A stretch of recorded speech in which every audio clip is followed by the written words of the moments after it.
Bonjour et bienvenue sur Charging Station pour un nouveau grand essai électrisant. Un essai que vous attendez, je le sais, avec impatience, celui de la toute nouvelle Peugeot 308 SW en version hybride rechargeable.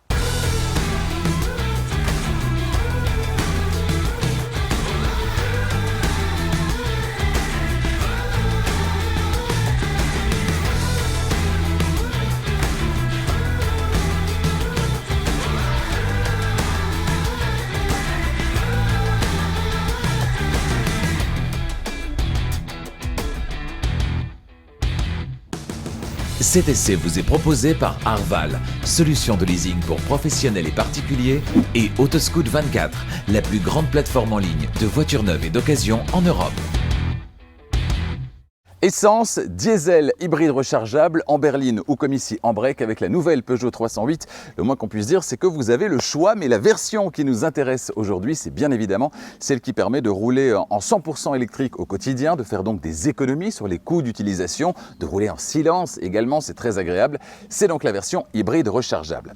Autonomie revendiquée en 100% électrique, 60 km, rayon d'action total bien plus grand évidemment, grâce à la présence d'un moteur thermique, voilà qui va rassurer ceux qui auraient encore un petit peu peur aujourd'hui en 2022 de rouler en 100% électrique. Mais alors que les breaks ne sont plus vraiment les préférés des automobilistes depuis quelques années déjà au profit des SUV, et alors même qu'une certaine MG5 venue de Chine a décidé de lui mettre des bâtons dans les roues, MG5 qui elle est une 100% électrique, eh bien quels sont les atouts précisément de cette 308 SW hybride rechargeable? J'en ai pris le volant pendant une semaine. Toutes les réponses aux questions que vous vous posez se trouvent donc dans cet essai.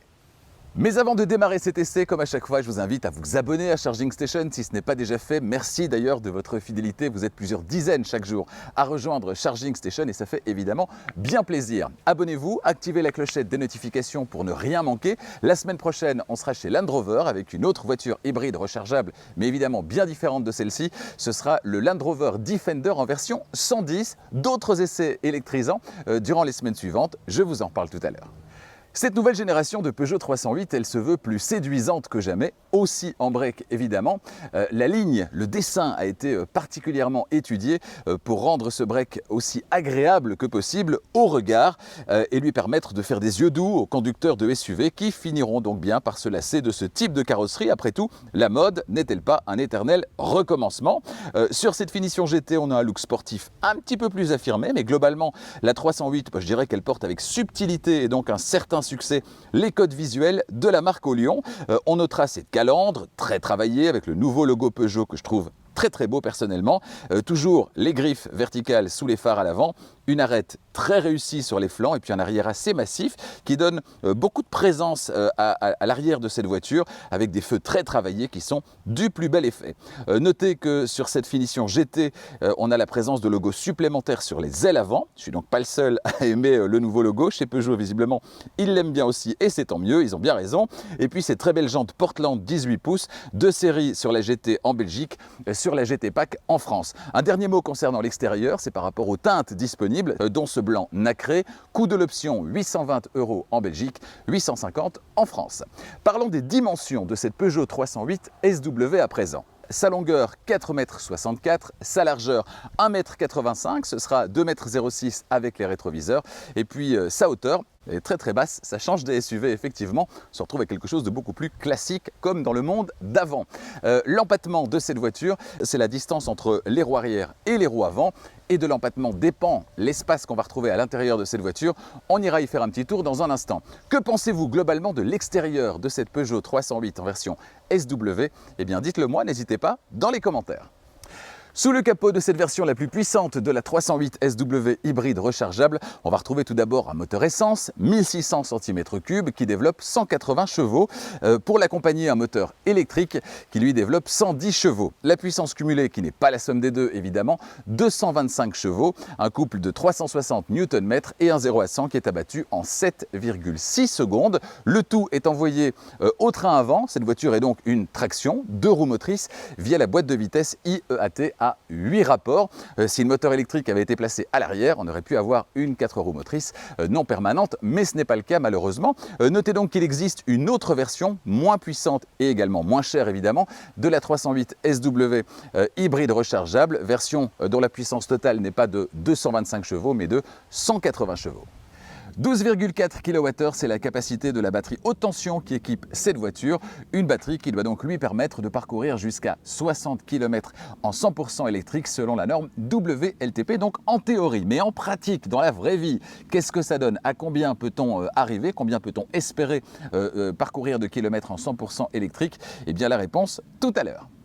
40 litres, soit 12 de moins que sur les versions non électrifiées, c'est la capacité du réservoir à carburant qui équipe cette voiture. Ça, c'est pour l'arrière du côté droit, vous l'avez vu. Nous, ce qui va nous intéresser au quotidien, on va laisser l'essence de côté, on va essayer de rouler le plus possible en 100% électrique. Et donc, c'est ce qui se passe ici à l'arrière, mais du côté gauche, avec le connecteur sous la trappe, connecteur de type 2 pour la recharge sur le courant alternatif, celui qui circule dans nos rues et dans nos maisons. Un connecteur de type 2 relié de série à un chargeur embarqué de 3,7 kW. En option, ça peut monter jusqu'à 7,4 kW. Au niveau des temps de recharge, comptez 4 heures à peu près avec le chargeur de série contre 2 heures à peu près avec le chargeur optionnel de 7,4 kW. Alors pas de recharge super accélérée avec cette voiture, pas de connecteur combo CCS et c'est bien normal, c'est comme sur la plupart des voitures hybrides rechargeables. Vous n'allez pas vous arrêter tous les 20, 30, 40, 50, 60 km avec cette voiture en théorie pour recharger sur un long trajet, ça n'aurait pas beaucoup de sens. La nouvelle Peugeot 308, vous l'achetez peut-être en break pour sa ligne ou vous l'achetez en break pour le volume de chargement. 548 litres, c'est ce qu'elle vous propose, c'est 60 litres de moins sur cette version hybride rechargeable par rapport aux versions qui ne sont pas des versions électrifiées. Il faut bien caser la batterie quelque part, évidemment. Au niveau des aspects pratiques, on a un seuil qui est très très bas, on a un plancher qui est sur le même plan, et puis on a également ici les petites commandes pour abaisser la banquette arrière qui est fractionnable 40, 20, 40, donc la partie centrale peut s'abaisser seule, c'est vachement pratique pour les objets longs. On a un crochet ici à gauche, on a une prise 12 volts à droite, on a des petits crochets à gauche, à droite, et puis malheureusement, ça c'est le petit point négatif, c'est que les 60 litres, il faut bien les perdre quelque part, et bien on les a perdus ici, sous le plancher du coffre, où on a le caisson de basse du système audio Canton, et puis 2-3 petits espaces avec le crochet de remorquage, etc. Mais c'est pas vraiment un espace que vous allez pouvoir utiliser au quotidien, et ça c'est un petit peu dommage. Cela dit, 548 litres, ça c'est en configuration 5 places, mais on passe à 1574 litres une fois la banquette arrière complètement rabattue. Et alors, le fait d'utiliser les voitures pendant une semaine, de les avoir pendant une semaine, pour tout vous dire, cette semaine j'étais en congé, on est donc parti en week-end avec la famille, on a pu caser toutes les valises, c'était très pratique. Je suis allé à la déchetterie également, déposer les déchets de thon dans le gros sac, vous voyez, le gros sac qu'il faut transporter. Alors quand on le remplit, c'est génial, quand il faut le mettre dans la voiture et puis le décharger après, c'est un petit peu plus compliqué. Et avec cette voiture, franchement, c'était hyper simple. Pourquoi? Parce que justement, ce seuil de chargement qui est très très bas, et bien ça évite de devoir le chevaucher pour déposer ce sac qui est très très lourd dans le coffre. Là franchement c'est rentré sans problème et c'est ressorti sans problème. Donc voilà, les aspects pratiques n'ont pas été oubliés dans cette voiture et heureusement c'est aussi la vocation d'une version break, c'est de pouvoir disposer de pas mal d'aspects pratiques pour toute la famille. Petite déception en m'installant à l'arrière de cette voiture, malgré son empattement très généreux de 2,74 m, donc distance entre les roues arrière et les roues avant, je peux difficilement voyager derrière le siège avant qui est réglé comme pour moi et mon 1,90 m. Vous le voyez, j'ai pas d'autre choix que de circuler avec les genoux à gauche et à droite de part et d'autre du siège avant et c'est un petit peu dommage, évidemment très inconfortable. Donc ça c'est pour ma configuration à moi, on verra ce que ça donne avec Zoé dans un instant et son 1,78 m. Pour le reste, on profite à l'arrière évidemment du toit ouvrant, on profite à l'arrière également des petits filets qui sont à l'arrière des sièges avant où il y a une coque, vous le voyez, et puis une prise USB-C par place à l'arrière, disponible dans cette voiture également, les petits aérateurs à l'arrière, et puis un petit espace de rangement. Pour ce qui est de la partie centrale, on a un tunnel central mais qui n'est pas très très haut et il est plutôt large, donc c'est moins inconfortable que sur certaines autres voitures où on a sur une Volvo XC40 par exemple un tunnel qui est assez proéminent.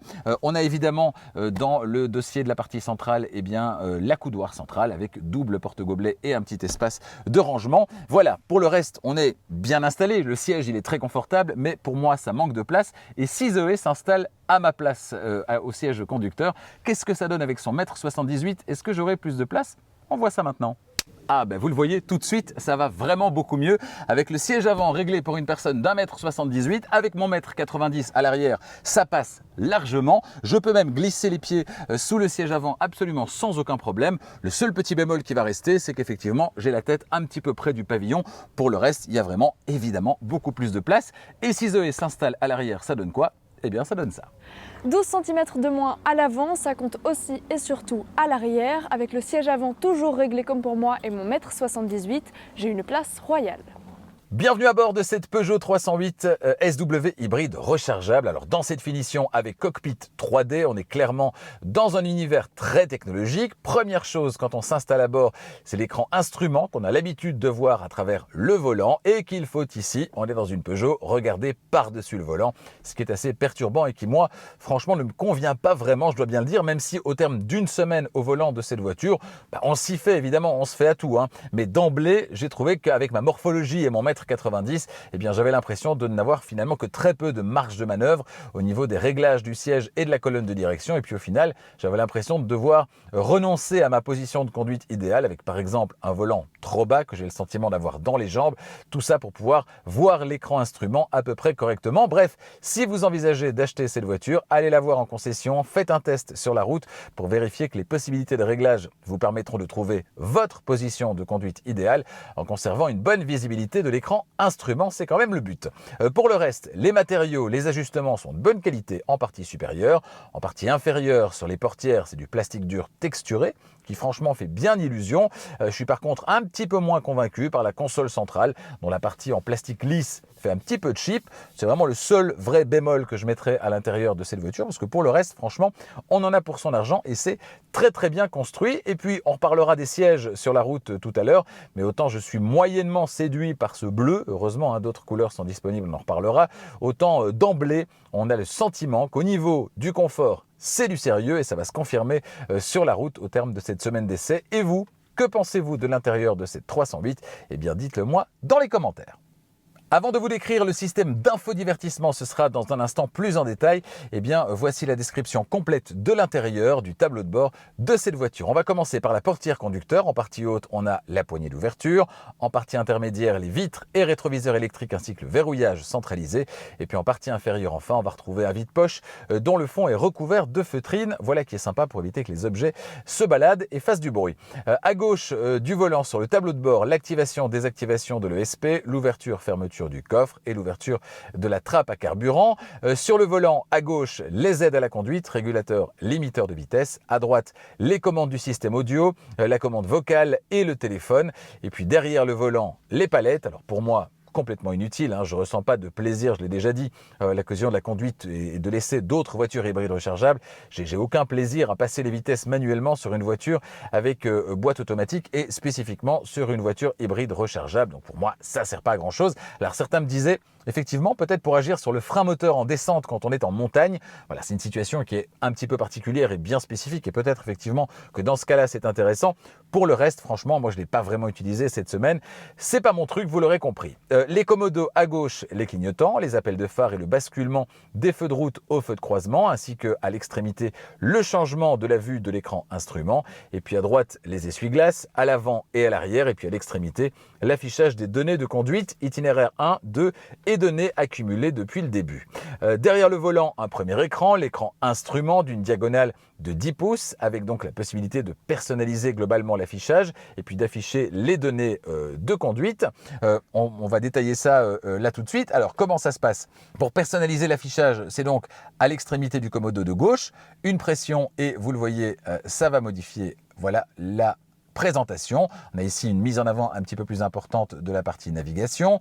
On appuie encore, l'affichage va encore changer. Ici, voilà, on a une vue plus spécifique sur la batterie et globalement sur le fonctionnement du système hybride. Et puis, on va retrouver voilà, cette vue-ci un petit peu plus détaillée. Voilà, où on retrouve effectivement du côté droit les données liées aux itinéraires 1, 2 et puis depuis le début. Voilà, donc vous choisirez l'affichage qui vous plaît. Mais donc à gauche, pour modifier globalement la présentation et à droite pour les données liées à la conduite. Alors, pas d'affichage tête haute sur cette voiture, c'est dommage pour ceux qui en sont friands. Cela dit, l'affichage positionné très haut dans cette Peugeot, eh bien typique de Peugeot, ferait peut-être double emploi avec les infos qui apparaîtraient juste au-dessus de la route. Le deuxième écran, c'est l'écran d'infodivertissement. Lui, il mesure 10 pouces également et légèrement orienté vers le conducteur, on y reviendra dans la suite. Sous l'écran d'infodivertissement, une partie tactile qui donne accès à des fonctions qu'il est possible de personnaliser en fonction de vos habitudes, une station de radio par exemple. Ce sont des iToggles, comme on les appelle chez Peugeot. Alors sur papier, c'est une bonne idée. Dans les faits, par contre, les quelques fonctions que j'aurais moi-même aimé retrouver à cet endroit, comme les sièges massants ou les données de conduite électrique, etc., ne peuvent pas s'y retrouver. Donc il y a quelques possibilités de personnalisation, mais c'est pas total non plus. On peut pas retrouver à cet endroit tout ce qu'on aimerait forcément retrouver. La personnalisation est donc assez limitée. J'aurais voulu mettre, en plus de la radio, CarPlay par exemple, le menu siège, on l'a dit, les données de conduite, mais c'est pas possible. Dommage, parce qu'à la base, c'est vraiment une bonne idée, une idée peut-être à creuser dans le futur. Juste en dessous, le bouton rotatif de réglage du volume, une pression et vous activez la fonction mute. Et puis à droite, les menus avec touche physique cette fois, voiture, climatisation, désembuage à l'avant, recyclage d'air intérieur, désembuage à l'arrière et puis activation, désactivation de la ventilation et tout à l'extrémité à droite, les feux de détresse. Sous cette ligne de commande, la zone de recharge par induction, ici en dessous, le bouton de démarrage, le sélecteur de vitesse. Le bouton Drive Mode, on en reparlera des possibilités du Drive Mode sur la route, le frein de parking électrique et puis à droite, tout au fond, un petit vide-poche, une prise 12 volts et une prise USB-C, les deux portes gobelets sous un petit volet coulissant ici. Je trouve ça toujours sympa d'avoir les portes gobelets sous un volet coulissant parce que du coup, quand on ne s'en sert pas, on peut le refermer. Porte-gobelet, c'est pas ce qu'il y a de plus joli non plus. On a encore un petit vide-poche et puis sous la coudoir qui s'ouvre en deux parties de manière latérale, une zone de rangement qui est pas vraiment profonde mais dans laquelle on va retrouver également une prise USB-C. Notez la présence d'un toit ouvrant sur cette voiture d'essai. Il est équipé d'un pare-soleil qui lui n'est pas électrique et qui ne coulisse d'ailleurs pas de manière très fluide. Attention de ne pas vous coincer un muscle. Et puis enfin sur le côté du siège conducteur, on a droit ici à des sièges électriques à deux mémoires. Le passager devra lui se contenter de réglages manuels. Allez, avant de prendre la route, un petit tour du côté du système d'infodivertissement. On va faire très simple et très rapide. Alors, pour atteindre le menu de départ, ici, c'est à gauche. Une fois qu'on est sur ce menu de départ, on a une sorte de succession de widgets. Ici, on a la connexion pour la partie audio. On peut appeler d'ailleurs la radio, voilà, dans cet espace. On a ici la possibilité d'afficher tout ce qui est navigation avec des raccourcis, raccourcis vers la maison, le travail, la commande vocale, etc., etc. On va switcher vers la droite. On a là aussi des raccourcis vers d'autres fonctions, la climatisation, les sièges, le mur d'application, les paramètres et la qualité de l'air dans cette voiture. Et puis ici, la navigation avec TomTom et ici la partie électrique. Donc voilà, navigation horizontale et des menus via des sortes de widgets qu'on va retrouver dans cette voiture. Voilà, c'est plutôt sympa, c'est plutôt pratique et puis surtout c'est très réactif. Donc moi j'ai trouvé ça vraiment très agréable à utiliser au quotidien parce que très réactif et donc c'est toujours assez sympa. Et puis je vous le disais, il y a cette barre ici que vous allez pouvoir, sur laquelle vous allez pouvoir retrouver des fonctions en permanence, des raccourcis en permanence vers les médias, la climatisation, la navigation, le téléphone et puis la touche paramètres ici qui va vous emmener dans les paramètres un petit peu plus profonds de la voiture que vous n'avez pas forcément utilisé tous les jours, paramètres liés à la voiture en elle-même, à l'audio, la luminosité, la connectivité, personnalisation, etc. Voilà, franchement, vous voyez le système et je trouve que les animations sont vraiment très sympas et on reviendra sur la route sur ces animations, notamment celles qui apparaissent dans l'écran instrument. On verra qu'en plus d'être sympas, elles sont visuellement très intéressantes et notamment pour la sécurité. On en reparlera dans un instant. Donc voilà, franchement, cet ensemble, il est très convaincant, c'est très rapide, la réactivité est très bonne, c'est très fin au niveau de l'affichage et puis surtout, eh bien, vous allez pouvoir effectivement retrouver facilement toutes les infos que vous souhaitez, auxquelles vous souhaitez pouvoir accéder. Mais c'est vrai que moi, plutôt que de faire voilà, bouton maison, swipe à droite, cliquer sur siège et activer le siège en question pour le massage ou pour le chauffage, j'aurais aimé avoir le petit raccourci siège massant conducteur ici. Mais ça, c'est pas possible. Si les animations qu'on retrouve sur les deux écrans sont agréables à regarder, eh bien elles sont aussi bien utiles. Je vous en parlais tout à l'heure. L'alerte de proximité, par exemple, qui s'affiche sur l'écran instrument 3D est très lisible. C'est un vrai plus pour la sécurité. Pour le reste, on est assis très bas dans cette voiture, certainement quand on mesure 1,90 m comme moi. Alors c'est perturbant au début, mais finalement assez agréable au terme de cette semaine d'essai. Au démarrage, la voiture va privilégier l'électricité, évidemment, et elle va le faire plus ou moins longtemps en fonction que vous avez ou pas de l'électricité en suffisance dans la batterie haute tension. Cette voiture d'essai, elle est équipée des sièges spécifiques AGR Confort. Ils sont massants, chauffants et je vous rassure, si vous aimez le classicisme, vous pourrez opter pour du noir, une couleur un petit peu moins spéciale que ce bleu Naboo. Alors ces sièges, au terme d'une semaine d'utilisation, je peux vous dire qu'ils sont très agréables, également sur long trajet et puis certainement en combinaison avec les réglages de suspension qui sont un compromis toujours fragile entre tenue de route et confort. Un bémol tout de même, la fonction massage dont l'intensité manque peut-être un petit peu de mordant pour certains et j'en fais partie. Alors pour être tout à fait complet, sachez que ces sièges proposent l'aide également à la montée et à la descente, c'est-à-dire qu'ils reculent une fois que le contact est coupé pour faciliter la sortie et l'entrée dans la voiture. Après tout, quand on doit voyager avec un volant entre les jambes, c'est quand même la moindre des choses. Freinage automatique d'urgence, alerte de franchissement de ligne, surveillance de l'attention du conducteur. Oui, on parle des aides à la conduite et plus vous montez dans les niveaux de finition, très logiquement, plus vous aurez accès de série à des systèmes d'aide à la conduite comme le régulateur limiteur de vitesse, la caméra 360, la reconnaissance des panneaux, l'alerte de trafic transversal arrière, etc., etc. Alors, vous pourrez aussi, selon les niveaux de finition, avoir accès à différents équipements en option. À l'usage, tout ça fonctionne très bien. Quand vous activez le régulateur de vitesse adaptative, vous pouvez choisir de garder la main sur le centrage dans la voie de circulation ou aller un cran plus loin et laisser la voiture gérer la trajectoire, gardant les mains sur le volant évidemment. Ça, c'est le mode Drive Assist. Les démarrages du moteur thermique, ils sont relativement imperceptibles dans cette voiture comme dans toutes les hybrides rechargeables modernes du moment que vous y allez mollo avec l'accélérateur, pas d'à-coups, tout se fait avec beaucoup de douceur. Mais attention, il y a toujours ces latences quand vous souhaitez relancer avec davantage de vigueur et ça c'est le plus grand reproche que je fais aux voitures hybrides rechargeables et pas uniquement à celle-ci d'ailleurs, c'est qu'on a au final deux voitures en une. On a, quand on roule tranquillement, la version 100% électrique, le moteur électrique avec le moteur thermique qui est éteint. Dans ce cas-là, on a de la nervosité, en tout cas de la réactivité, c'est propre du moteur électrique. Par contre, quand on demande davantage de puissance, le moteur thermique se réveille avec une petite latence à l'accélération et c'est pas très agréable. Pour rester dans la même catégorie, un break familial électrifié, on va aller sur du 100% électrique par exemple pour comparer avec une MG5 et là on va se rendre compte que dans la MG5 qui est 100% électrique, c'est plus agréable au quotidien. Pourquoi ? Parce que c'est du 100% électrique. On n'a pas cette dualité entre électrique et thermique. Quand moteur électrique et moteur thermique travaillent ensemble, c'est sympa.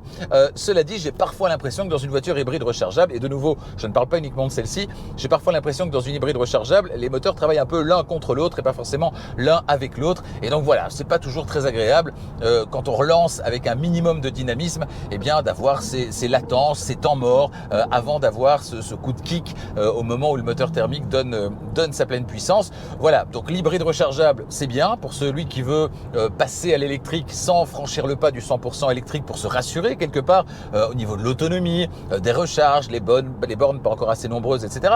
Mais je pense que rapidement, ceux qui ont goûté à l'électrique via l'hybride rechargeable, diront, en tout cas j'en connais pas mal, qui ont fait cette démarche, qui sont passés à l'électrique via l'hybride rechargeable et qui disent finalement les kilomètres que je préfère, c'est clairement ceux en 100% électrique et au final ensuite ils choisissent une voiture 100% électrique. Avec 225 chevaux cumulés sous le capot, peut-on alors parler d'une voiture sportive ? Non, vous l'aurez compris, clairement pas, en raison notamment de ce dont je viens de vous parler, c'est-à-dire les latences à l'arrivée de la puissance du moteur thermique, et puis aussi parce qu'on sent que cette voiture, elle doit pas plaire uniquement au conducteur, mais à tous ses occupants. On a donc un comportement qui est très sain, qui est très rigoureux, mais à aucun moment cette voiture ne vous offrira des sensations de sportive. Le confort, il n'a pas été oublié dans cette voiture et c'est tant mieux. Les réglages, c'est comme toujours une affaire de compromis, surtout quand la voiture a une vocation familiale et ce compromis dans cette 308 SW hybride rechargeable au final, il est plutôt convaincant. Un petit point sur le bruit, les bruits de roulement, les bruits aérodynamiques dans cette voiture. Franchement, ils sont bien maîtrisés, l'un comme l'autre. Au niveau des bruits de roulement, pas grand chose à dire, sauf sur route dégradée évidemment, mais ça c'est pas lié à la voiture. En ce qui concerne les bruits aérodynamiques, franchement, il n'y a pas grand chose à dire non plus. Alors si on veut chipoter, on peut toujours en trouver des bruits aérodynamiques. Alors pas au niveau du toit ouvrant, c'est vraiment bien filtré. Par contre, peut-être dans certaines circonstances avec du vent un peu fort au niveau des rétroviseurs extérieurs. Mais c'est vraiment pour chipoter. Franchement, on est dans un niveau de silence qui est très agréable dans cette voiture et certainement durant les kilomètres parcourus en 100% électrique. Vous avez choisi un break parce que vous aimez transporter, beaucoup transporter, et du coup vous souhaitez pouvoir également tracter une remorque et c'est bien normal.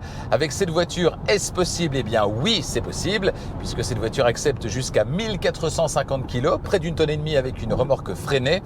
Non freinée, ce sera la norme, 750 kg, et puis notez que le crochet d'attelage, il peut accueillir 70 kg de manière verticale. Électrique, hybride et sport sont les trois modes de conduite et modes d'entraînement disponibles dans cette voiture. Alors si la batterie est chargée, vous allez privilégier le mode 100% électrique pour les petits trajets du quotidien. C'est ce que fera d'ailleurs aussi la voiture. Si vous prévoyez un trajet qui dépassera largement l'autonomie de quelques dizaines de kilomètres en 100% électrique de cette voiture, eh bien le mode hybride est une bonne option de manière à répartir le mieux possible la quantité d'énergie disponible dans la batterie. Certainement d'ailleurs, si vous montez assez vite sur l'autoroute, j'y suis là en ce moment en début de parcours, alors qu'en fin de parcours, vous aurez davantage de voies moins rapides ou des milieux urbains. Il vaut mieux dans ce cas-là donc rester en mode hybride dès le début pour consommer un petit peu moins d'électricité et privilégier l'usage de l'électricité, donc du mode 100% électrique, là où il sera le plus efficace, c'est-à-dire en fin de parcours dans mon exemple, c'est-à-dire à basse vitesse. Le mode sport, il offre toute la puissance disponible en activant moteur électrique et moteur thermique au prix évidemment d'une consommation qui sera plus élevée. Notez qu'un sous-mode e-Save vous permet également de maintenir la batterie à certaines valeurs, exprimées étrangement en kilomètres et non en pourcents, ce qui est plus aléatoire, puisque ça va dépendre évidemment de la consommation, de votre style de conduite. Vous pouvez opter pour 10, 20 ou maximum. Dans ce cas-là, attention à la consommation. La voiture, pour atteindre la limite, va faire tourner le moteur thermique pour bouger. Et pour recharger la batterie, la consommation va donc forcément augmenter, à ne faire que lorsque c'est vraiment nécessaire, strictement nécessaire. C'est jamais la meilleure manière de recharger la batterie que d'utiliser le moteur thermique, évidemment. J'ai été assez surpris, figurez-vous, par le diamètre de braquage proposé par cette 308 SW hybride rechargeable, 10,68 mètres. C'est une valeur qui est plutôt intéressante et qui fait que cette voiture, malgré sa longueur et son empattement généreux, 2,74 m, reste très agréable à conduire en milieu urbain, et pour une voiture à vocation familiale en usage du quotidien, c'est plutôt chouette. Même si l'attaque de la pédale de frein est un petit peu mollassonne, comme sur toutes les voitures ou presque qui récupèrent l'énergie, eh bien le dosage se fait de manière intuitive dans cette 308 SW hybride rechargeable. En cas de besoin, une pression plus forte sur la pédale permettra d'obtenir un freinage très convaincant et donc très rassurant. Rien à dire de ce côté-là. Dans cette voiture, en matière de récupération d'énergie, vous pouvez soit opter pour une décélération naturelle lorsque vous levez le pied de l'accélérateur, c'est celle à laquelle vous aurez droit en mode D. Pour davantage de récupération au lever de pied de l'accélérateur et donc un ralentissement plus marqué, optez pour le mode B, disponible via le petit bouton à gauche du sélecteur de vitesse. Dans ce cas-là, la décélération sera légèrement plus marquée, c'est pas une décélération vraiment très marquée, très convaincante. Pour celui qui aime la conduite à une pédale, c'est donc une décélération qui va pas vous dispenser d'utiliser la pédale de frein et c'est dommage. Un mode B+, avec une vraie conduite à une pédale et donc un ralentissement très franc qui va jusqu'à l'arrêt complet, eût été le bienvenu, mais malheureusement, c'est pas le cas. Cette voiture d'essai est équipée des projecteurs Full LED Matrix qui sont de série sur cette finition GT. Le système fonctionne à partir de 40 km/h dans les zones non éclairées. Le principe, la voiture va en permanence adapter l'intensité de l'éclairage aux conditions de circulation. Vous bénéficiez donc en permanence d'un éclairage optimal sans éblouir ceux que vous suivez ou ceux que vous croisez, puisque la voiture, même si elle reste en plein phare, va éteindre une portion du faisceau lumineux qui va correspondre à la voiture qui se trouve devant vous ou à la voiture que vous croisez. Le sujet qui vous intéresse, c'est la consommation et l'autonomie réelle en 100% électrique de cette voiture. La théorie, c'est 60 km. Alors, je suis arrivé à combien durant cette semaine? Eh bien, je suis arrivé à parcourir 45 km sur une seule charge. 45 essentiellement sur l'autoroute avec la clim activée en roulant normalement. Donc, en n'essayant pas de rouler à l'économie. Dans ces conditions, 45, c'est vraiment pas mal. Et je suis certain qu'on peut atteindre 50, 55, voire un peu plus en évitant les axes rapides. Batterie vide sur autoroute, vous traversez la France, Combien allez-vous consommer? Eh bien, comptez une moyenne de 7 litres au 100, ce qui reste tout à fait raisonnable pour des trajets ponctuels. Et sur national, eh bien, ce sera 1 litre de moins en moyenne, c'est-à-dire 6 litres au 100 environ.